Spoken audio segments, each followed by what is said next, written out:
Oke, selamat pagi. Kita bertemu kembali dalam acara Bedah Ide dan Buku, dan kita ada di berikutnya, di spot berikutnya, yaitu Jembatan Ampera. Dan kita akan bahas salah satu buku yang menarik yang sudah 10 tahun ya berlalu, dan buku ini termasuk memengaruhi saya dalam melihat Palembang dengan cara yang berbeda. Kita simak penjelasannya.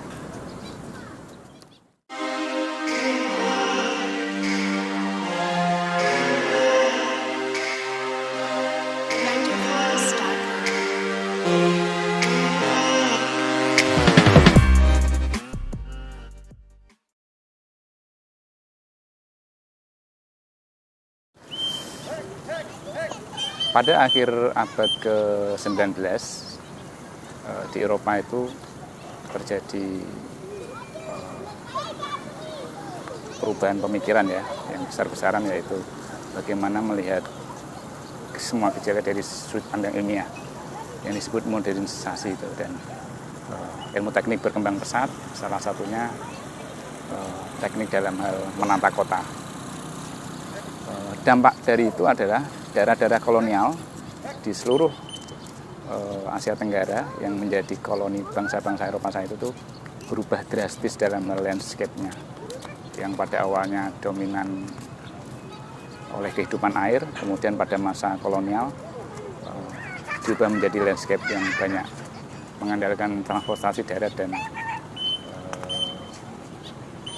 teknologi yang lebih mengarah ke percepatan perdagangan ya. Jadi termasuk salah satunya dampaknya terhadap Palembang. Dan bagaimana proses itu terjadi, ada penjelasan menarik dari fenomena itu, gejala itu, yaitu buku Venesia dari Timur. Buku ini buku Pak Dedi, karangan Pak Dedi Irwanto, yang kemarin menunjukkan kita spot Rumbia itu, dan kita akan mungkin suatu saat akan mewawancarai beliau khusus membahas buku ini ya. Tapi ini sebagai pengantar saya ingin menjelaskan sejarah singkat dari Jembatan Ampera ini. Jembatan Ampera ini sebenarnya dibangun pada masa Soekarno pada tahun 1962. Peletakan batu pertama itu bangunannya, dan sebenarnya ide pembangunan ini sudah lama, sejak zaman Belanda. Tapi Belanda memprioritaskan jembatan Kertapati dulu karena itu menghubungkan daerah pedalaman untuk mengangkut hasil karet ya, dan untuk diolah di Palembang sebagai bahan industri. Dan Ampera ini sebenarnya belum prioritas. Tapi kemudian terjadi perdebatan panjang, termasuk dijelaskan dalam buku ini, bahwa untuk menghubungkan antara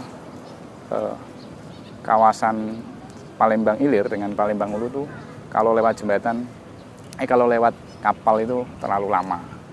Jadi akhirnya ide untuk menyambungkan dengan sebuah jembatan itu sudah lama berlangsung. Cuman karena terjadi perang, gejolak, dan Belanda tersingkir, Jepang masuk, dan pada ketika Jepang masuk pun terjadi proses pembangunan yang luar biasa juga, yaitu salah satunya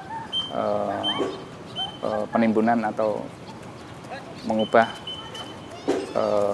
sungai Tengguru kalau salah ya, itu menjadi Jalan Sudirman sekarang, yang menghubungkan Jembatan Ampera ke seberang hulu ya. Dan itu akhirnya terjadi puncaknya pembangunan Ampera ini oleh Presiden Soekarno melalui dana dari pembayaran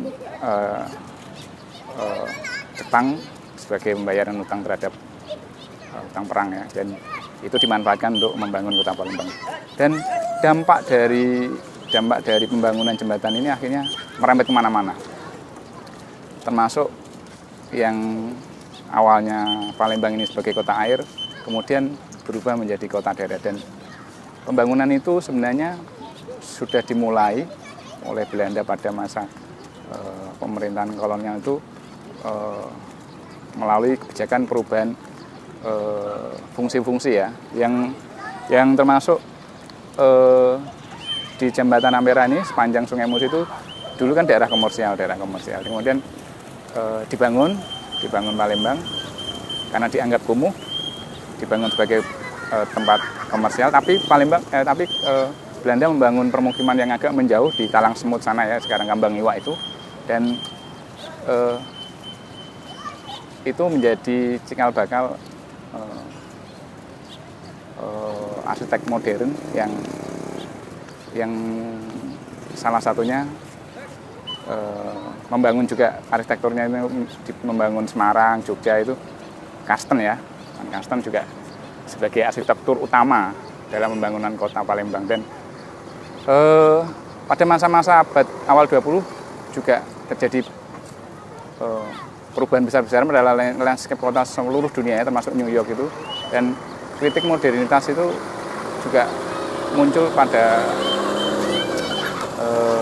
1960-an ya. Jean Jacob itu mulai mengkritik bagaimana modernisme menciptakan anomali dalam kehidupan kota. Tapi bagaimana itu terjadi di Palembang, proses itu, dan bagaimana yang sebenarnya Palembang ini dulu dijuluki kota air, kota Venesia dari timur, kemudian berubah menjadi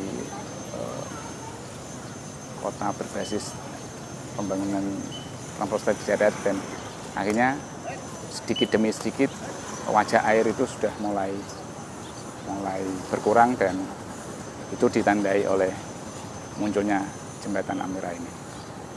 Mungkin itu untuk detailnya kita akan membahas satu persatu daerah-daerah yang menarik yang mengalami modernisasi masif, dan kita akan mewawancari Pak Dedi Irwanto kalau memang ada waktu. Sekian,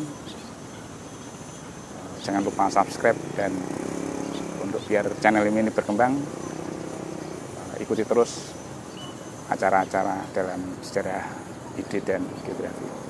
Selamat siang.